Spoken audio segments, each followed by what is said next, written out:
that on the video. What is going on, everybody? Brandon with Dustoff Fishing, and today we're going to be doing a walkthrough of my Jackson Coosa FD. I bought this last November 2022, completely tournament ready, and you guys are going to get to see my tips, tricks, and everything I do to help make me catch fish easier on the water. We're going to do this as a kind of a walkthrough front to back. So these are things I've learned on like a bazillion hours on the water, and I am going to show you all what we got. So first, see that? All right, so that is yak power, and I've got that set up here. And what you can do is you can kind of see how it's set up in the kayak. So it has a switch box here, and it routes to 5 different switches, and you can see if I turn the lights on or off. Which one's the lights? There we go. Just by a switch. So it'll do the lights. It'll do this light, which I think is 2. And then it'll do the graph, which is B. So B is on. Sorry, I turned it off on accident. My bad. So B is the graph. And then if I hit the switch, oops, B is not the graph. 1 is the graph. The switch goes off and the graph goes off. So really easy way to control your power. Figure out what you want to put power to and what you don't.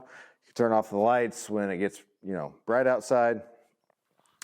And you can turn off your graph if you don't need it for whatever reason. And then on the Jackson, what I've got here, it's got a hatch. This is here for your paddle. And then I have a drag strap, which is actually a leash. And it's just tied to the handle here with some 550 cord. This is your drain. This is your drain here. And then this is your 550 cord. This is my leash. This is the Tactipup leash if you care. And then I've got a Naqua 20 amp hour battery. Lasts all day. Don't need any more than 20 amp hours if you're just running lights and a graph. If you're running live scope, you might need, 30, maybe 40. But for what I use it for, 20 amp hours lasts all day, and I have about 50% charge on it. So, and Noqua's a great company, American, made in the USA, all that. So, all right, next, net. This is the best net known to man. Okay, maybe not, but it's my favorite net. It's a Cast King net, and basically you can make an adjustment to either lock it in or unlock it. However, see how it slides?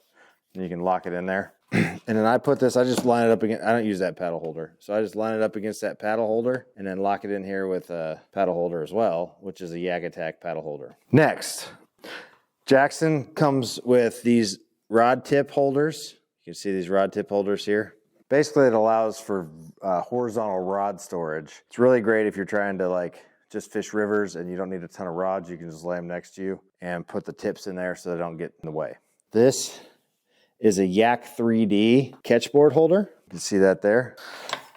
So you can kind of see the catchboard holder. It's got the screw lock here, and then it'll just lock in just like that. And it's actually real snug, so you can kind of see how snug it is. And then you just snap it in and put it back on there. And then this is a Blue Fox identifier deal here that goes on your catchboard. Perfect. All right. Yak Attack cup holder right here. Okay, so obviously we have the pedal drive here. One of the great things about Jackson is that they have the drive here, and if you pull on this handle, pull it up, drops the drive down, and if you put the handle down, it brings it up.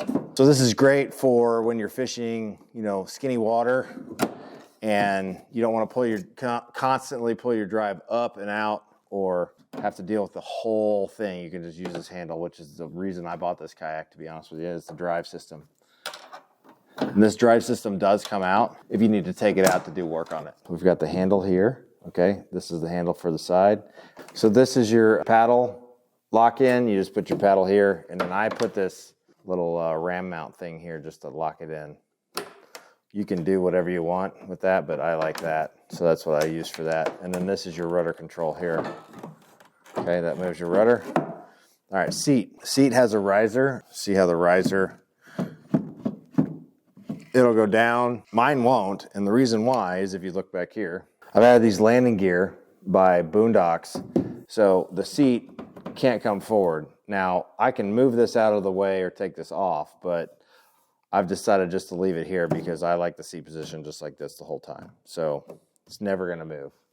All right, next. So I added this. This is a little Amazon purchase I added to just keep my pliers here, my scissors here. When I have my phone, I put my phone on a leash here, and then anything else you want to go in that pocket goes there. Seat's adjustable, so you've got 2 adjustable straps here. So in transport, I'll put the seat down just like that so that it doesn't fly around, okay? All right, I also added this bungee cord here just to keep these in when they're up on the back. Rod holder here. Black pack here. This is also part of the Yak Power navigation light right here. Coming on back, we've got another storage area. I can't really get to it too much here because I've got my Torpedo back here, but then this is your rudder control here. You can see that. This is a Torpedo. This is the 403 AC, and so it has the longer charge, the longer distance, and as you can see, it's in the up position, so it's stowed up. I added this little turnbuckle here. It's a little stronger than what it comes with, and then you've also got basically your locking mechanism here. I'll put it down. You can see me put it down here. It's right here. All right, so I'm going to pull up on this. So that lets it down. So now it's all the way down, okay? And then this little mechanism here, which I've got locked in right here. You can kind of see my little locking mechanism here. You can see that. And then when I want to lock it in, I just tighten it and pull it and then leave it. It stays just like that. It locks in, and then when you let go, it unlocks it so it can move. So what that's for is reverse. You lock it in if you wanted to use reverse. I hardly ever use that, mostly because if I bump into something with this motor, it'll push it back. Camera mount. So this is the Railblazer camera mount. This is where the GoPro goes. I've got an external battery cable that goes down, and then I put my external battery in the black pack. If you can look at the black pack here, you can see that I've got the tackle boxes. I've also got these edges cut out here. And that fits your 3,700 boxes instead of your 3,600. Just a quick adjustment to basically have more storage in the black pack. And this is your Torpedo. And that is the motor, brushless, amazing. Goes like 5 to 6 miles an hour depending. There's the battery. Lowrance HDS 9. Just hit accept here. And not now. And then there's the map, touchscreen, awesome, amazing. This is the Yak Hacker. This is an extendable mount on the kayak. All right, now show them how the original hole was right here.